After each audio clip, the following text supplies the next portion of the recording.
Bismillahirrahmanirrahim. Assalamualaikum warahmatullahi wabarakatuh. Bapak Kepala Sekolah yang saya hormati, Bapak Ibu Wakasek dan rekan-rekan guru yang saya hormati juga. Terima kasih atas kesempatan dan waktunya.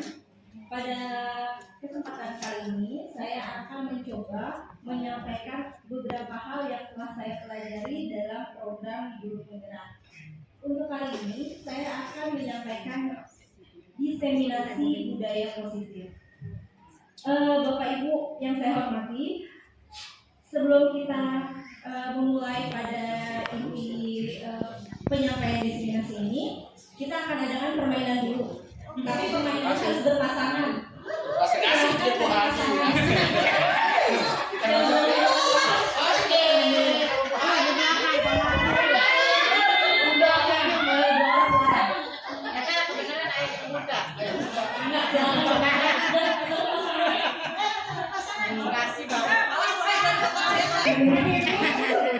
Sambil duduk. Bapak Ibu yang menggenggam, salah satu aja, jangan dua-duanya menggenggam. Kamu aku Tangan aja menggenggam. Satu orang saja, ya satu orang oke. Yang menggenggam, silahkan bayangkan bahwa di genggaman Bapak Ibu ada barang yang sangat berharga. Boleh kalkulator, silahkan.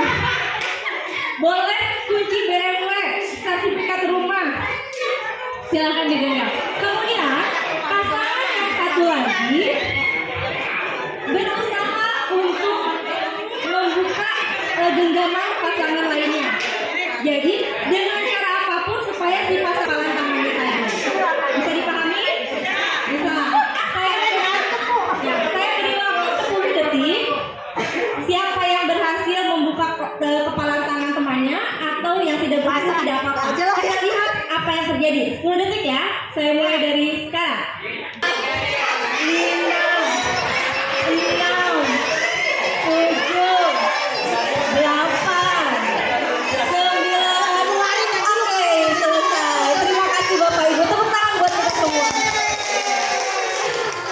Bapak Ibu sekalian, dari permainan yang tadi saya mau tanya dulu, adakah yang berhasil membuka kepalan tangan temannya?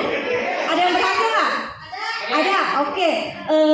Siapa? Pak Said dan Bu Haji. Nah. Yang saya tanyakan, yang melepas siapa? Ibu Haji. Oh, di depan. Ya, baik. Oh. Ya, saya tanya ya, Pak Said, kenapa bisa berhasil membuka kepalan tangannya Bu Haji?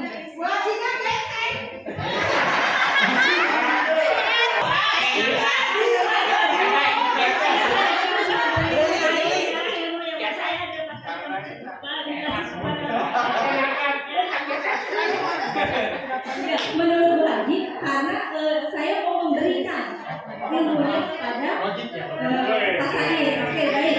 Itu satu orang yang memberikan. Baik, Bapak Ibu, ada yang masih mengapa? Ada tangannya? Ada siapa?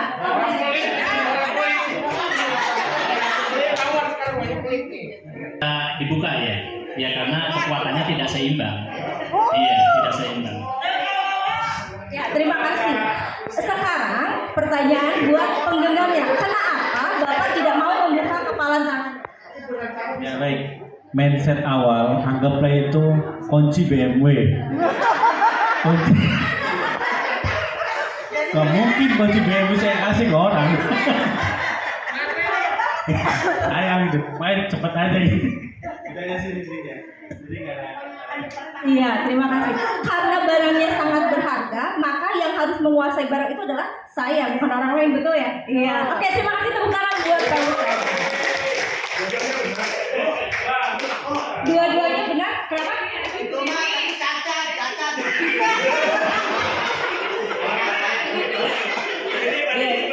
Kenapa? Pak Deddy? Boleh. Pak Deddy tidak ada pasangan nih ya tadi ya? Pak Deddy mah tadi bergerak-gerak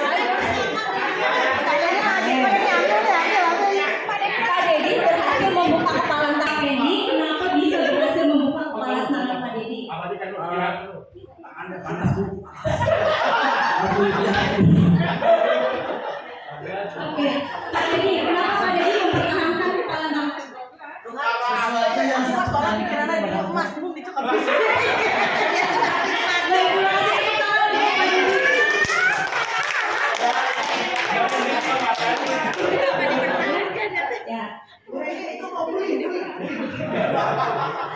Baik, Bapak Ibu, terima kasih. Maksudnya ternyata segala sesuatu yang kita lakukan, kita sendirilah yang memegang kontrol atas kepala tangan kita tadi. Jadi ketika tangan itu mau dibuka atau mau ditutup itu tergantung diri kita sendiri, bukan karena pengaruh orang lain. Seperti tadi Pak Mustafa dengan Bapak Kepala Sekolah, meskipun tenaga Bapak sudah besar, tapi karena Pak Mustafa menginginkan bahwa benda dalam genggamannya tetap menjadi miliknya, maka akan dipertahankan sekuat tenaga. Kontrol tersebut berbeda-beda tergantung pada kebutuhan dasar manusia pada saat itu. Lah, bagaimana sih kebutuhan dasar yang dimiliki manusia? Mari kita lihat. Inilah kebutuhan dasar manusia. Secara global ada 5 macam kebutuhan, yaitu kesenangan, cinta dan kasih sayang, penguasaan, kebebasan, dan bertahan hidup. Kelima kebutuhan ini akan sangat mempengaruhi kontrol diri kita dalam bertindak. Misalnya, kalau misalnya yang dibutuhkan adalah kesenangan, apa yang akan kita lakukan? Diam saja, jalan-jalan ke mall, atau ngapain? Shopping, betul ya. Kalau kita butuh kesenangan, maka kita akan pergi. Sekarang kalau kita lihat anak kita di kelas, ketika ada seorang anak yang tidak mau diam.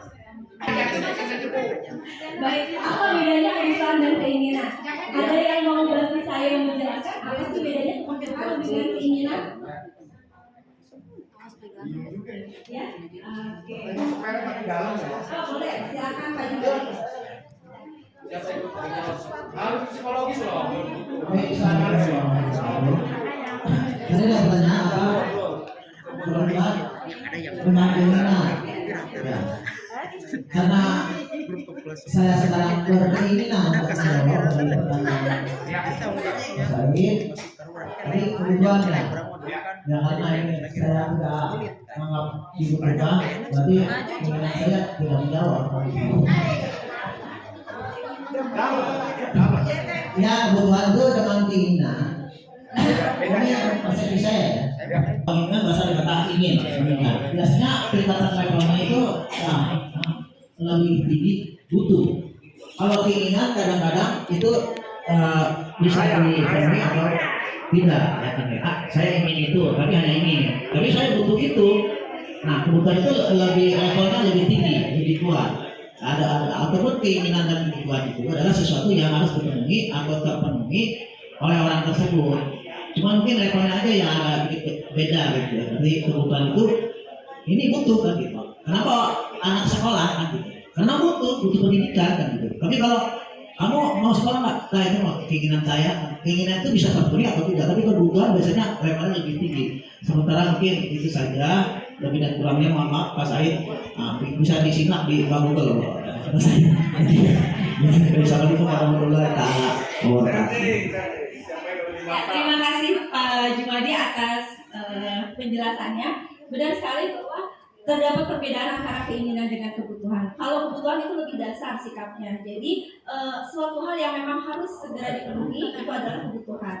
Makanya kebutuhan itu hanya ada 5 macam ini. Sedangkan keinginan itu kalau sedih ya bisa tidak harus dipenuhi saat itu. Jadi hanya ingin cita-cita aja seperti seolah-olah seperti itu. Kalau kebutuhan saya adalah makan. Ingin makan batagor, padahal kan yang nanti makan. Jadi makan itu bisa apa saja. Mungkin seperti itu Pak Said ya. Nanti kita sama-sama cari informasi lagi. Ya, saya ulangi lagi bahwa kebutuhan dasar manusia tersebut akan mempengaruhi kontrol diri kita untuk berperilaku. Nah, ilusi ya, betul. Nah, di sini dalam kontrol teori menurut Dr. William Glasser ada beberapa miskonsepsi yang masih sampai sekarang pun terkadang kita masih berpikiran seperti ini. Yang pertama, ilusi bahwa guru mengontrol murid. Kita selalu berpikir murid itu bisa dikontrol, yakin bahwa dia bisa mengerjakan soal di depan. Yang kedua, biasanya dia takut dihukum, akhirnya dia mau maju ke depan. Nah, jadi yang mau maju ke depan itu mengontrol dirinya yang mengontrolnya, yang mengendalikannya adalah murid itu sendiri. Yang kedua, ilusi bahwa semua penguatan positif, efektif dan bermanfaat. Penguatan positif ini lebih pada bujukan, rayuan seperti itu. Dan yang ketiga, ilusi bahwa kritik dan membuat orang merasa bersalah dapat menguatkan karakter. Kadang kita selalu begini, ih kamu mah ya, nanti itu lagi yang kena, itu lagi yang kena. Nah, itu kan seolah-olah membuat si siswa itu justru malah merasa menjadi penyebab kenapa gurunya yang disalahkan terus gitu. Kayak misalnya ada siswa yang dikatakan melanggar suatu aturan, kemudian wali kelasnya saya misalnya menyatakan ke anak tersebut, aduh kamu ini bikin pelanggaran aja, nanti ibu yang dipanggil kepala sekolah, kamu mah enak aja dulu. Nah seperti itu akan membuat anak berpikiran bahwa dirinya lah yang menyebabkan kesalahan itu terjadi begitu. Dan yang berikutnya adalah ilusi bahwa orang dewasa memiliki hak untuk memaksa. Nah di sini kadang kita suka nyuruh anak, kamu ambilkan sampah, buang ke tong sampah. Sebenarnya bukan berarti orang dewasa memiliki hak untuk memaksa, karena anak pun memiliki hak untuk kebalikannya ya, menolak atau melakukan sesuatu.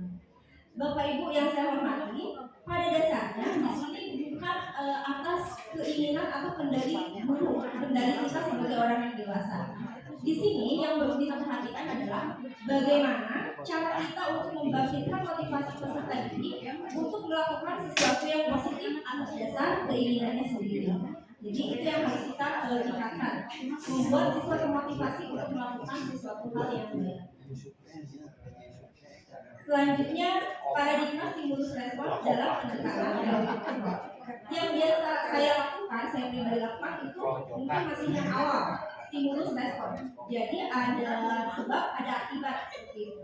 Nah sekarang kita akan bergeser pada teori kontrol menurut Stephen R. Covey. Mari kita lihat perbedaannya. Pada stimulus respon, kebutuhan kita semua sama. Padahal di dalam teori kontrol kebutuhan kita berbeda-beda. Kita semua guru ya. Apakah semua kebutuhan guru sama? Tentu pasti akan berbeda. Itu berarti kita sudah memiliki paradigma perubahan ke teori kontrol. Yang kedua, semua orang melihat hal yang sama. Pada teori yang kedua, setiap orang memiliki gambaran berbeda. Selanjutnya, kita mencoba mengubah orang agar berpandangan sama dengan kita. Pada teori kontrol, kita harus berusaha memahami pandangan orang lain tentang dunia. Yang berikutnya pada stimulus respon, perilaku buruk dipermainkan karena butuh hiburan. Karena ada anak yang kegaduhannya karena dia pengen dikejar-kejar. Ada yang seperti itu. Jadi pada teori kontrol ini, semua perilaku pasti memiliki tujuan.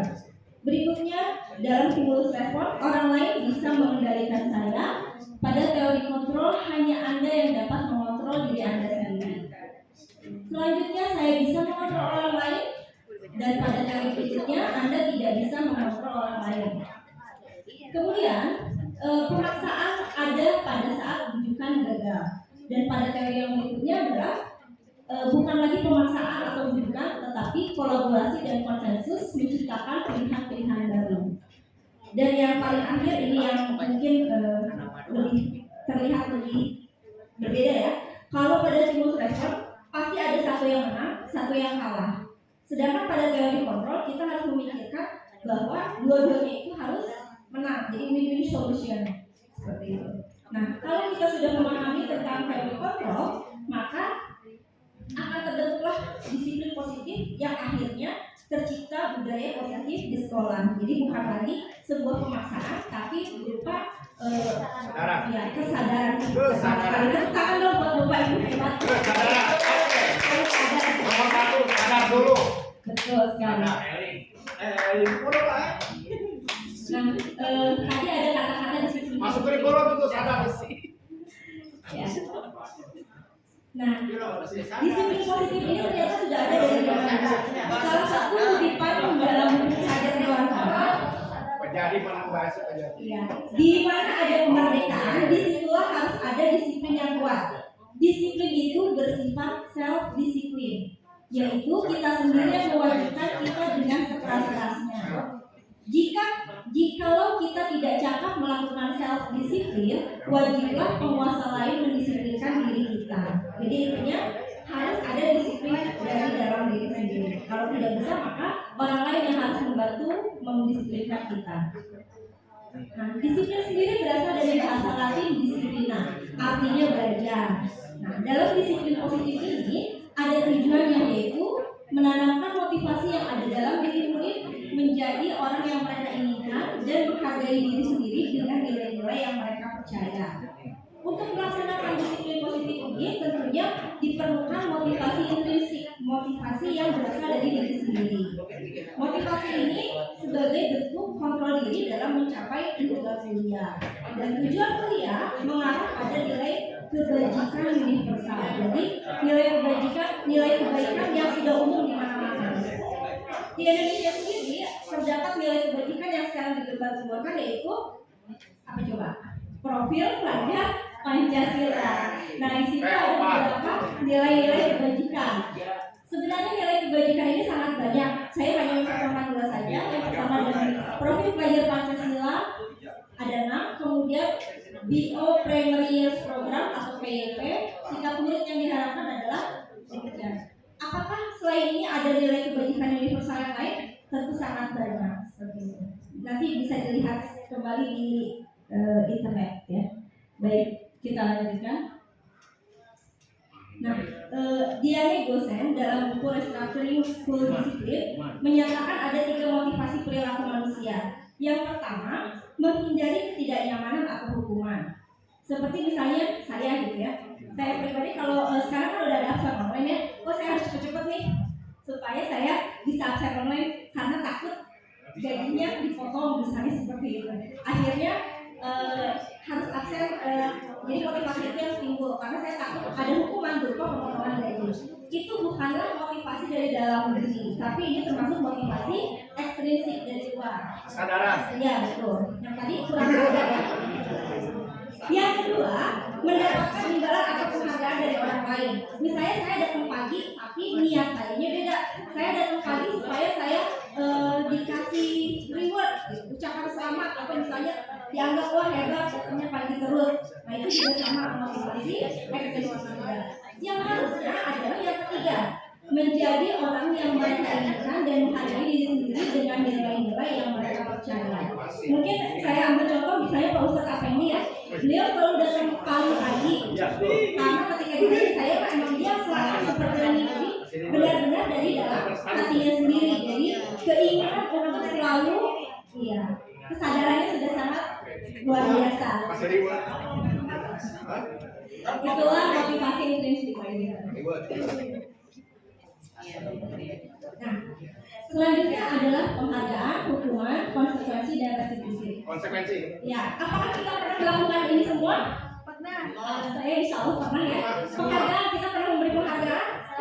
Selalu. Hukuman? Pernah. Konsekuensi? Pernah. Sering. Ya, restitusi? Apa itu restitusi ya?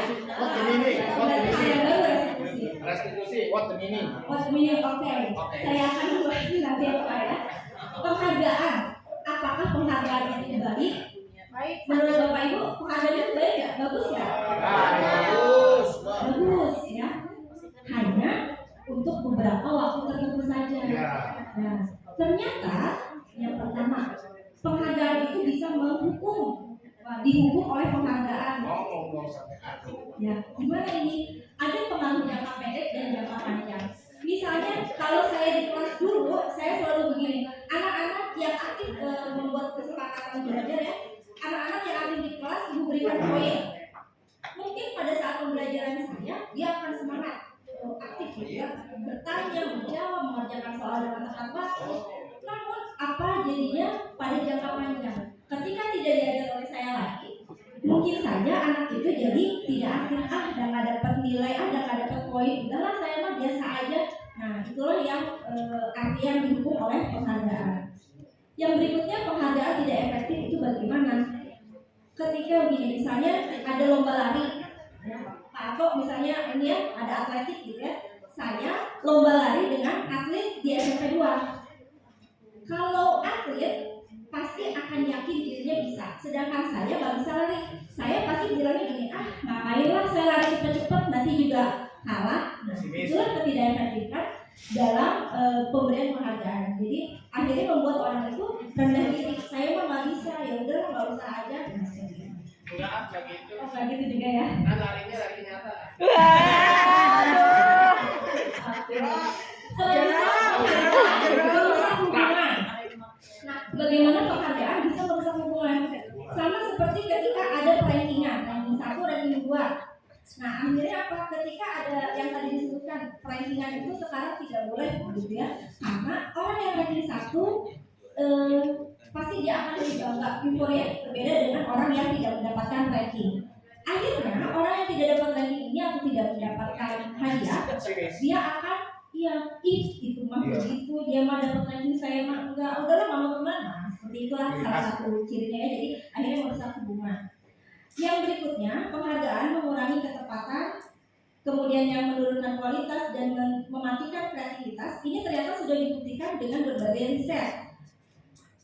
Risetnya menunjukkan bahwa seseorang yang diberi penghargaan itu ketepatannya pasti berkurang. Seperti gini, yang bisa menjawab benar 10 soal dapat hadiah 10.000.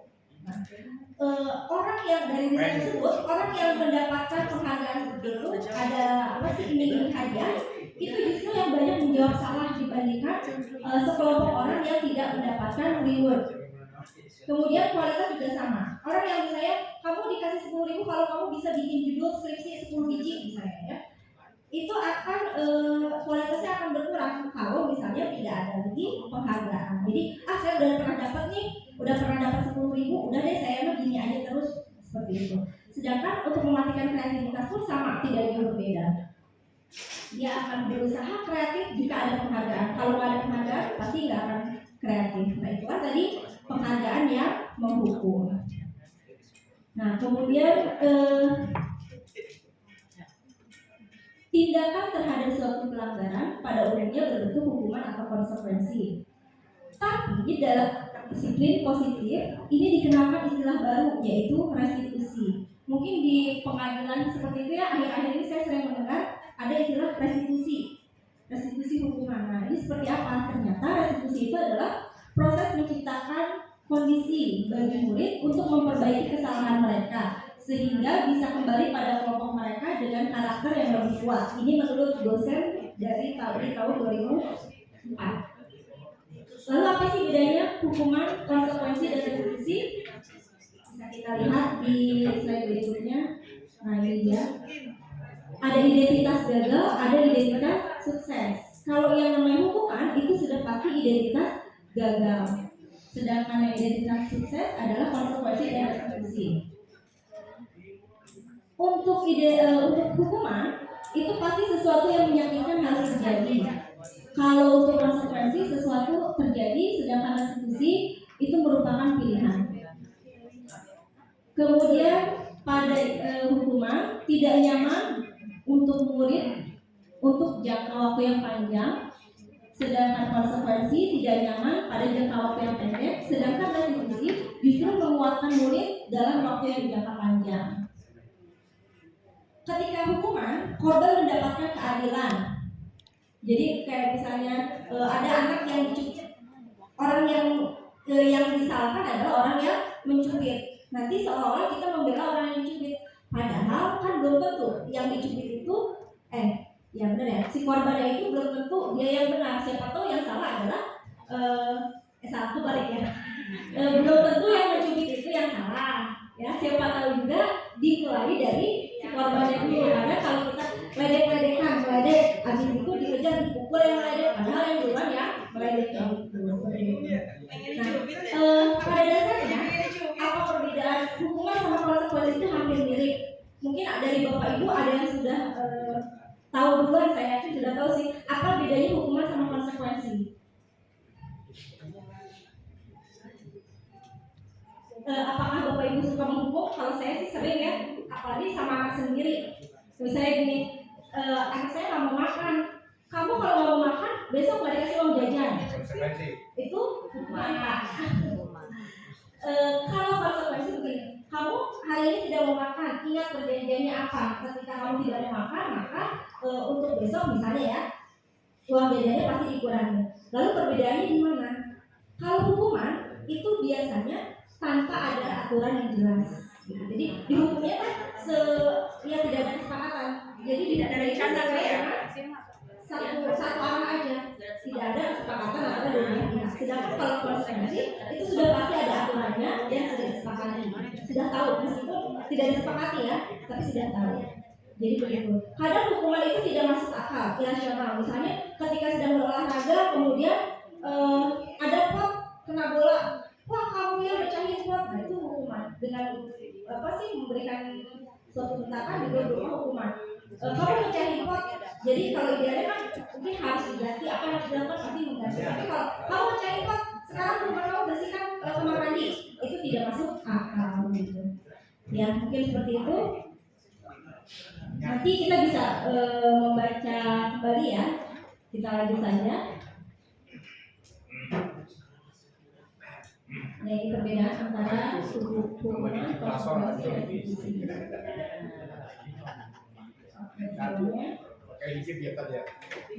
Tadi waktu saya menyampaikan bahwa hukuman itu tidak sesuai dengan aturan yang ada. Kalau konsekuensi itu berarti harus ada aturan yang jelas. Kita memberikan konsekuensi sesuai dengan pelanggaran yang dilakukan. Sedangkan restitusi bedanya apa nih? Kalau restitusi itu ada suatu aturan, ya, tetapi yang sudah disepakati oleh kedua belah pihak, sudah diketahui dan diyakini bahwa hal tersebut adalah hal yang baik dan apabila dilanggar dilakukanlah restitusi. Dulu waktu Bu Ade, Bu Fili, Pak Tudi itu menyampaikan pada saat pembelajaran diferensiasi, ini juga kita semua sudah dibekali salah satu ilmu baru yaitu tentang keyakinan kelas. Dan di kelas Bapak Ibu pun saya yakin sudah tertempel keyakinan kelas. Betul Bapak Ibu? Apakah masih ada yang belum ada keyakinan kelas ditempel? Ada, masih ada. Ya, mungkin bukan karena belum dibentuk ya, tapi karena belum dibentuk dan belum ditempel. Saya yakin semuanya sudah membuat keyakinan kelas. Ya, kenapa sih harus keyakinan? Kenapa tidak peraturan kelas saja? Apa bedanya? Kalau gimana Pak Said? Mantap. Kalau keyakinan kelas ini sepertinya yang sudah disepakati oleh kedua belah pihak, sudah disepakati. Kemudian kalau peraturan kelas ini hanya aturan saja yang tidak perlu diyakini. Ya udahlah, cukup ada aturan, bisa dilakukan, harus dilakukan, tapi kalau dilanggar pun ada konsekuensinya. Tetapi untuk keyakinan kelas itu harus berupa nilai-nilai yang positif. Nah, kita akan melihat bagaimana cara berkesimpulan dalam keyakinan kelas. Keyakinan kelas ini bersifat lebih abstrak. Kalau peraturan kan rinci ya. Misalnya datang pukul 7.00. Paling telat misalnya 15 menit. Jadi 7.15 maksimal terlambat hadir. Itu berupa peraturan. Kalau keyakinan bagaimana? Tidak perlu ada kata-kata nomor, jadi cukup hadir tepat waktu seperti itu sudah keyakinan kelas. Kemudian berupa pernyataan universal. Tadi itu jadi tidak boleh berupa kayak gini. Ada beberapa aturan, harus piket, harus membuang sampah pada tempatnya, harus membawa tempat makan dan minum. Itu peraturan. Lalu bagaimana keyakinan kelasnya? Cukup menjaga kebersihan lingkungan. Kemudian untuk keyakinan kelas tidak perlu banyak. Kemudian dapat diterapkan di lingkungan kelas kita, dibuat dan disepakati oleh warga kelas, dan harus bersedia meninjau kembali keyakinan kelas dari waktu ke waktu. Pada saat ajaran baru, kita belum diwajibkan membawa handphone. Tetapi di tengah ajaran kita sudah disediakan loker, kemudian ada juga handphone. Nah itu seharusnya keyakinan kelasnya pun diperbaharui. Ya, enggak. Silakan. Keyakinan. Ada muncul keyakinan. Keyakinan itu tidak perusahaan itu yang mau sekian dari ucapan seperti itu ya. Nah ini kaitannya dengan Bu Haji waktu itu mengatakan tidak boleh mengatakan yang sifatnya larangan, tidak, jangan atau apa. Nah ini kaitannya dengan ini gimana gitu ya, dengan keyakinan dan peraturan kelas berkaitan dengan itu sebenarnya mungkin teknis bahasa aja yang akan disampaikan. Kita membuat keyakinan dan mungkin peraturan. Nah, ini saya masih abu-abu nih kalau bahasa apapun itu ambigu ya, antara keyakinan kemudian peraturan dan sama tadi larangan tidak boleh membuat sesuatu yang sifatnya tidak, jangan atau apa. Nah itu gimana itu antara hubungan itu kata-kata itu gitu misalnya. Tadi kan ada nggak boleh tuh nulisin jam 077 sekian kan gitu, karena udah yakin kan gitu kalau masuk. Kemudian ada peraturan ada ditulisan sekian. Nah sekarang kaitan antara keyakinan, peraturan dan kata tidak boleh membuat kata apa larangan, tidak boleh, jangan. Nah itu gimana tuh hubungan koreksi dari ketiga apa sih tadi ya itu bahasa itu. Terima kasih.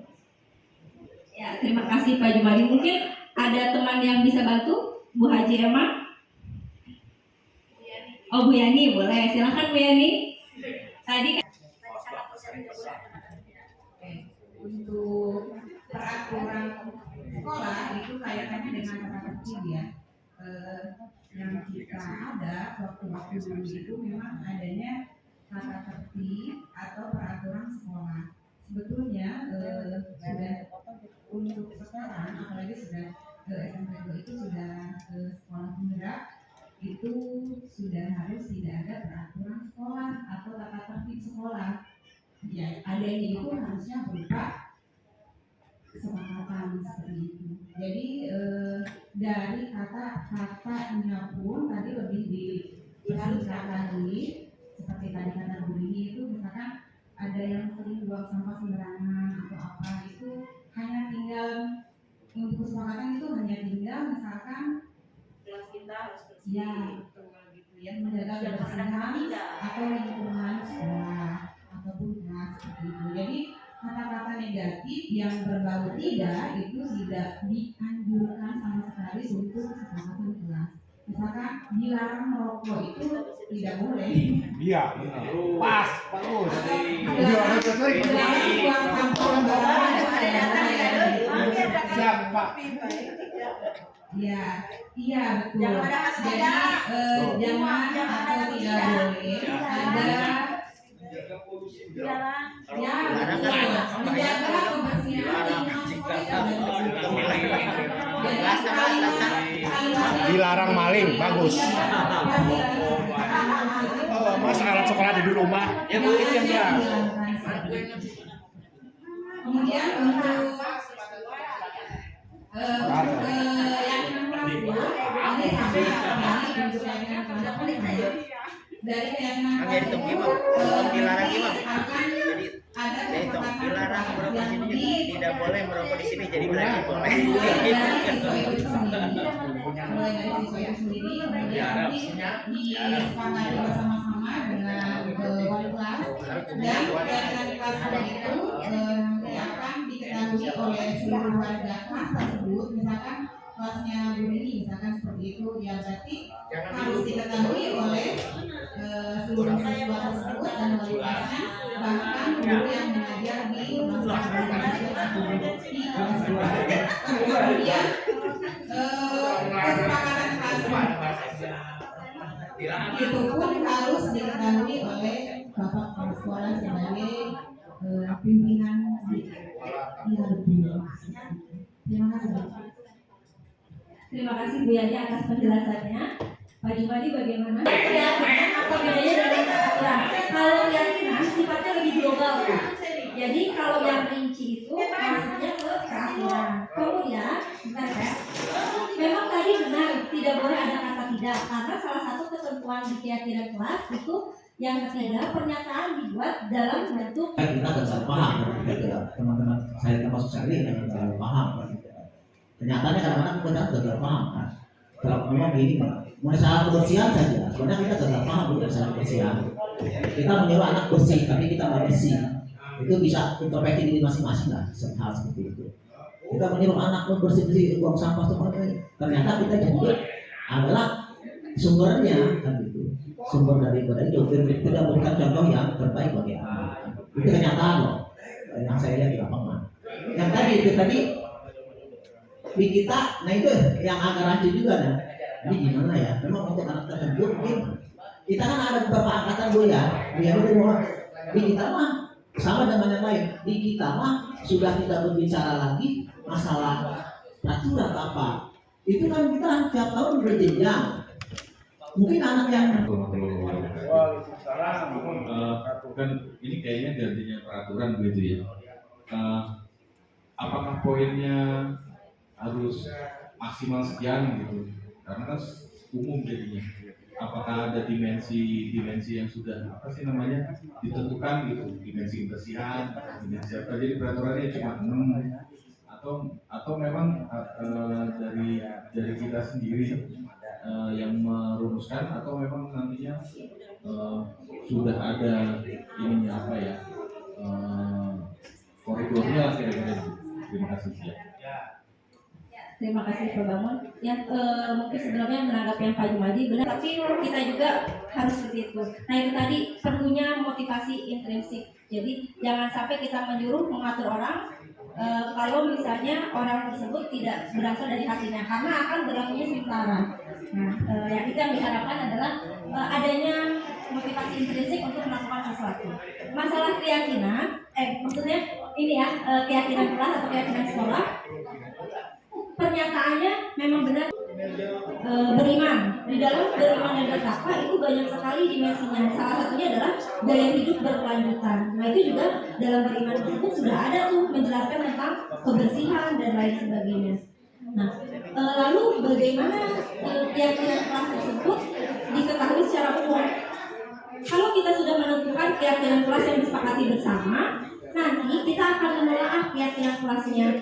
Kalau misalnya keyakinan kelasnya menjaga kebersihan, berarti di kelas itu nanti kita bahas lagi, ditelah kembali. Kebersihan itu yang seperti apa? Oh yang begini. Kalau kebersihan itu yang bukan seperti apa? Nah itu lebih ke penekanan keyakinan kelas. Jadi mereka akan tahu mana yang baik, mana yang boleh dilakukan dan mana yang tidak boleh dilakukan. Seperti itu.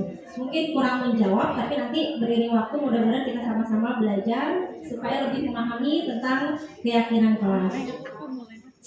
Keyakinan kelas tersebut dibentuk. Yang pertama curah pendapat.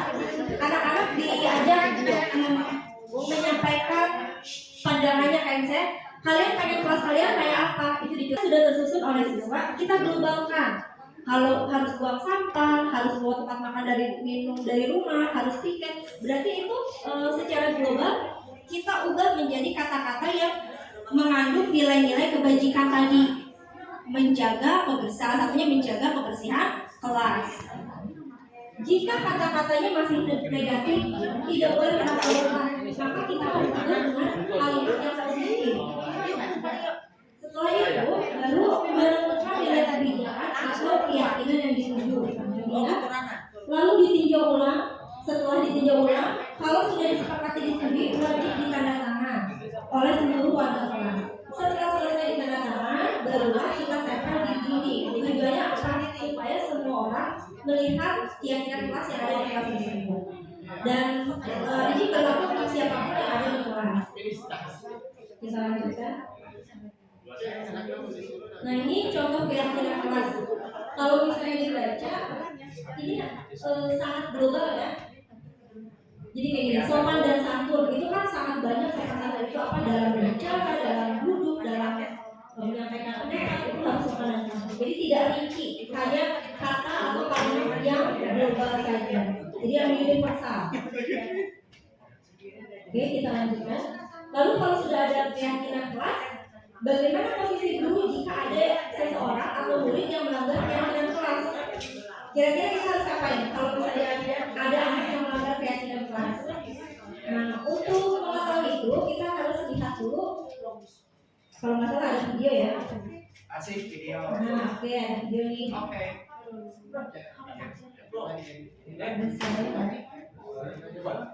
Memandai. Pimpin posisi.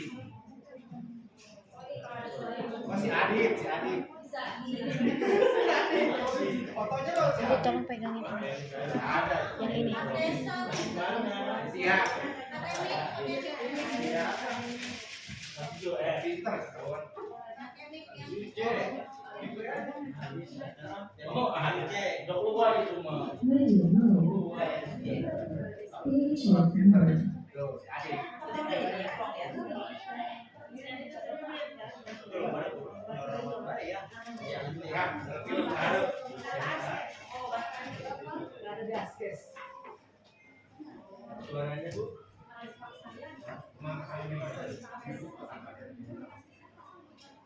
Bluetooth mode. Mana tuh?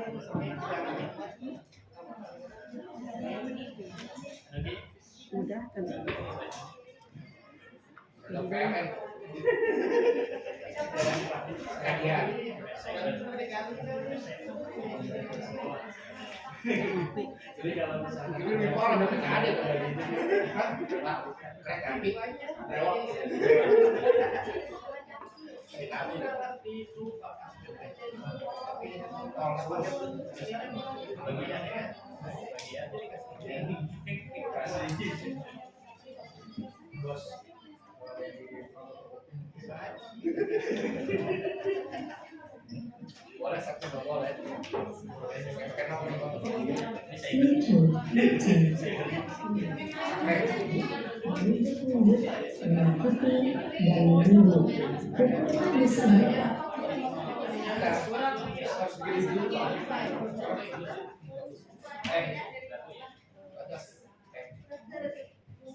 Ya, baik Bapak Ibu, kita ulangi sebentar. Bagaimana posisi kita ketika ada anak yang melanggar?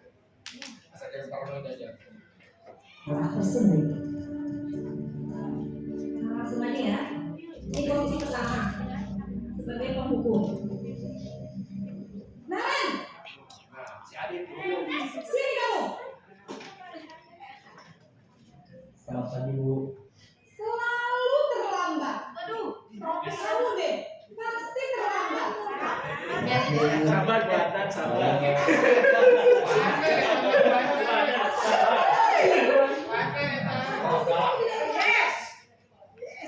Malah sekali aku jadi anak.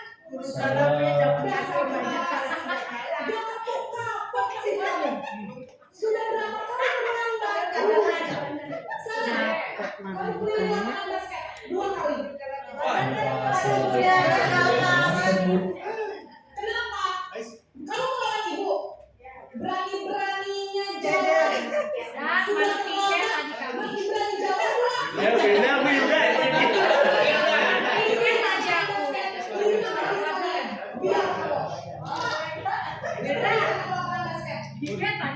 Adakah kita yang seperti itu?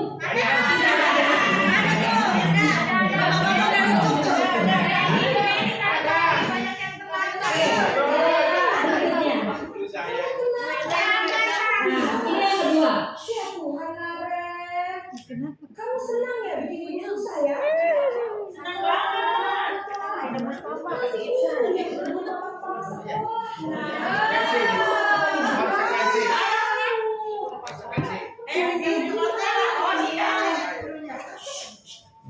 Maaf Bu. Gusti Naren. Kamu suka ya kalau ibu tegur kepala sekolah? Suka banget.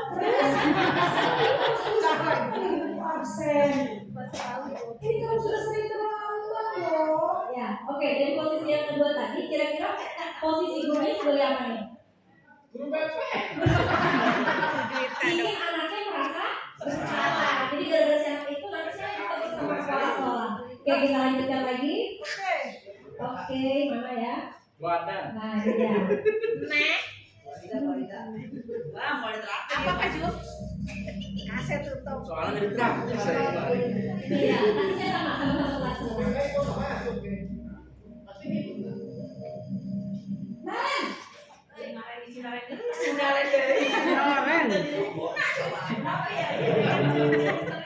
Wah, sudah jam berapa ini nak? Terlambat lagi ya sayang. Semua anak pengen dibilang saya.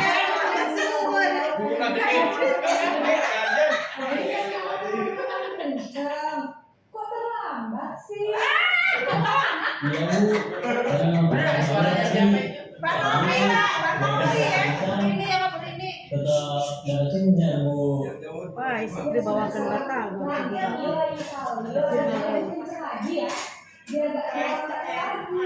Bikin seneng ibu demi ibu saja. Bisa Bu.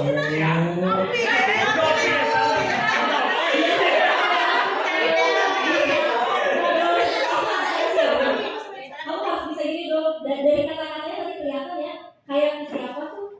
Kayak teman. Jadi pada posisi yang ketiga, kayak bestinya betul. Menganggap siswa itu adalah bestinya bu guru ya.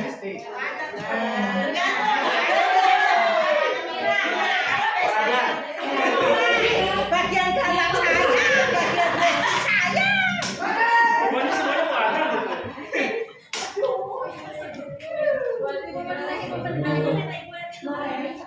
Apa peraturan sekolah tentang jam berapa kita harus masuk sekolah?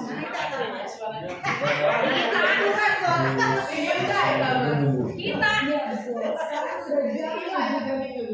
Kalian sudah tahu konsekuensinya. Paham Bu. Saya harus tinggal kelas pas jam istirahat selama 20 menit. Ya benar, konsekuensinya demikian. Jadi nanti jam 9.30 pas istirahat, kamu harus tinggal di kelas, kerjakan tugas tambahan untuk ketertinggalan kamu, ya. Baik Bu. Yang keempat tadi itu sebagai apa? Konsekuensi. Seseorang yang memberikan konsekuensi biasanya adalah pengawas atau pemantau. Jadi yang sangat konsen terhadap peraturan. Oh, kamu melanggar yang ini, berarti dia mengawasi nih. Kalau pelanggarannya ini, konsekuensinya harus itu. Gitu. Kalau tadi konsekuensinya jangan keluar kelas selama 20 menit. Dan yang terakhir, mari kita lihat bersama-sama. Wadah. Kecepatan. Keyakinan sekolah. Kita terlambat.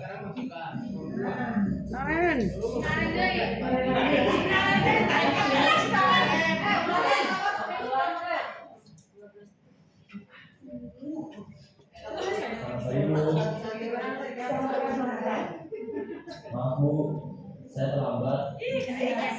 Masuknya jam 7, sekarang sudah jam 7.20. Jadi sekarang bagaimana ini, Arek? Maaf Bu, saya lupa alarm saya semalam. Baiklah, menurut kamu, keyakinan sekolah yang mana yang kamu gunakan?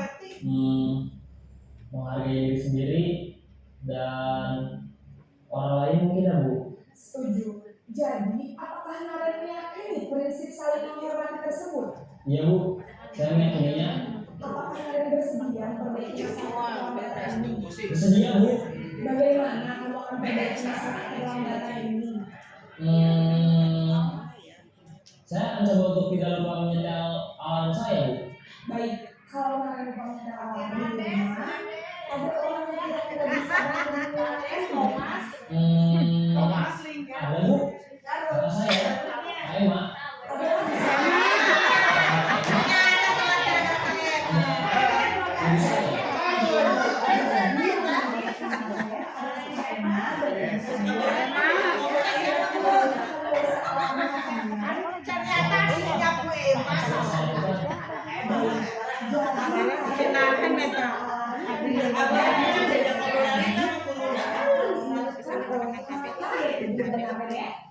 Konsekuensinya gaji telat.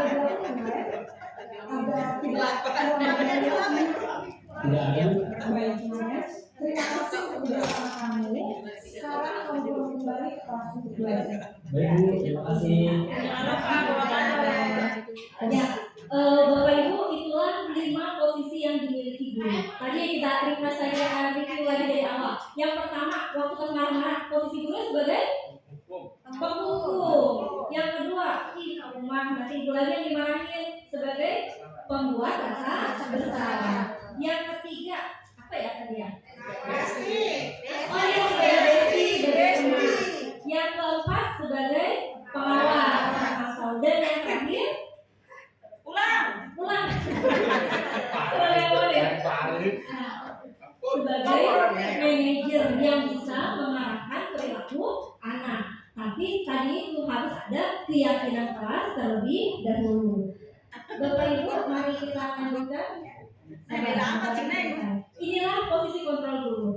Dari kelima posisi ini, menurut Bapak Ibu, mana yang terbaik? Besti. Sebagai pemukul, sebagai pemantau, sebagai manajer. Ayo, Kak Emma. Sebagai manajer, benar sekali. Yang paling bagus itu adalah sebagai manajer. Kalau kita memposisikan diri kita sebagai teman, nanti apa ya? Salah satunya begitu, apalagi lawan jenis ya, misalnya kamu dengan siswinya. Kita sekolah ramah anak. Stop perundungan ya Pak.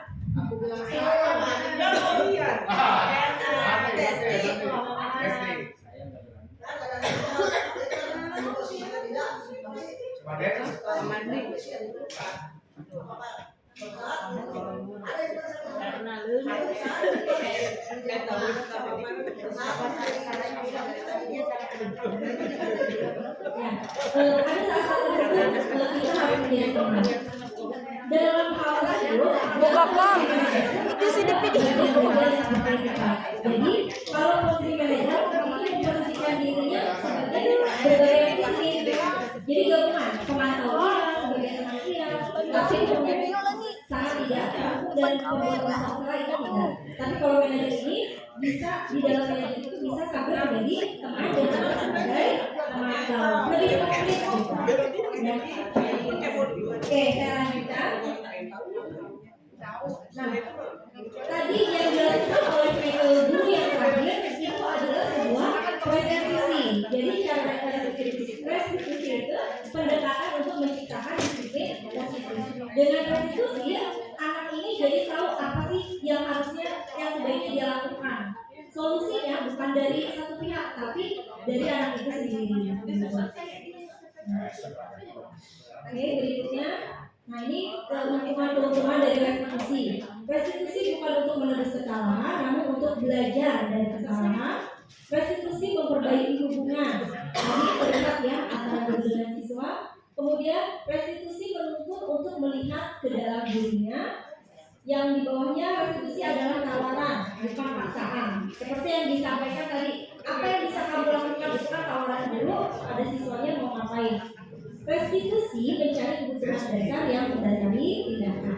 Selanjutnya, langkah-langkah restitusi, saya yakin Bapak Ibu sudah melakukan restitusi, hanya belum tahu itu kan namanya restitusi. Tapi saya yakin sudah semua.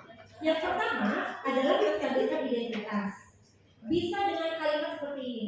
Saya tidak akan marah, sok cerita. Itu tujuannya buat apa sih? Memancing supaya si anak ini mau menjelaskan, menceritakan apa yang dialaminya.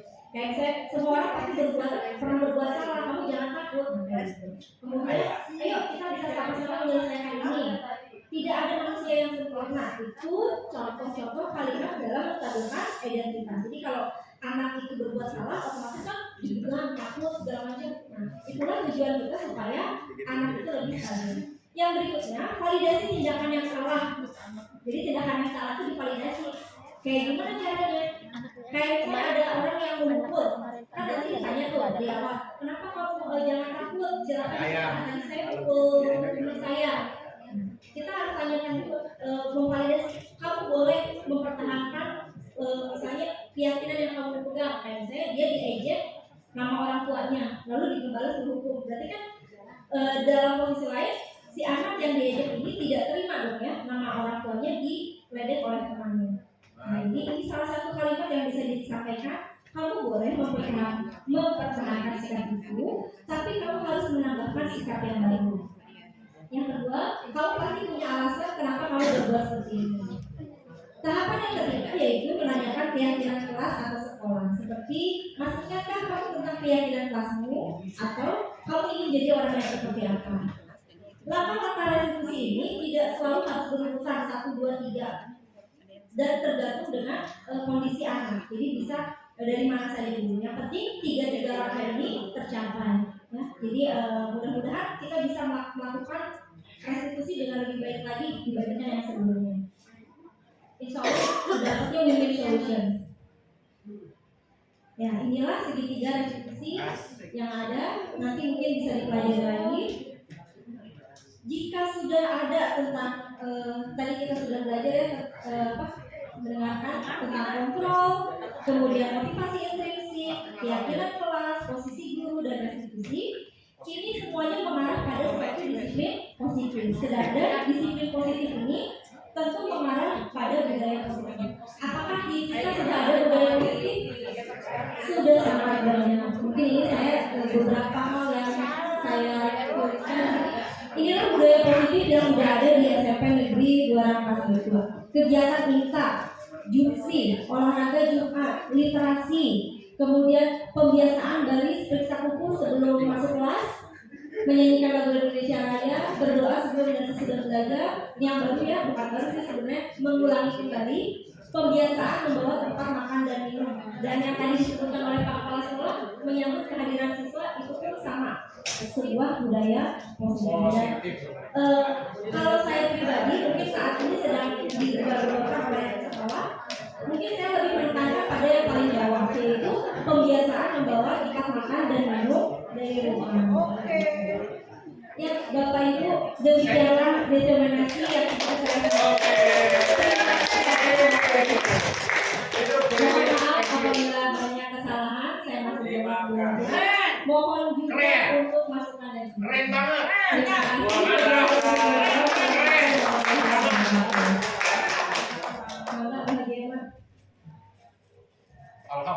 terima kasih.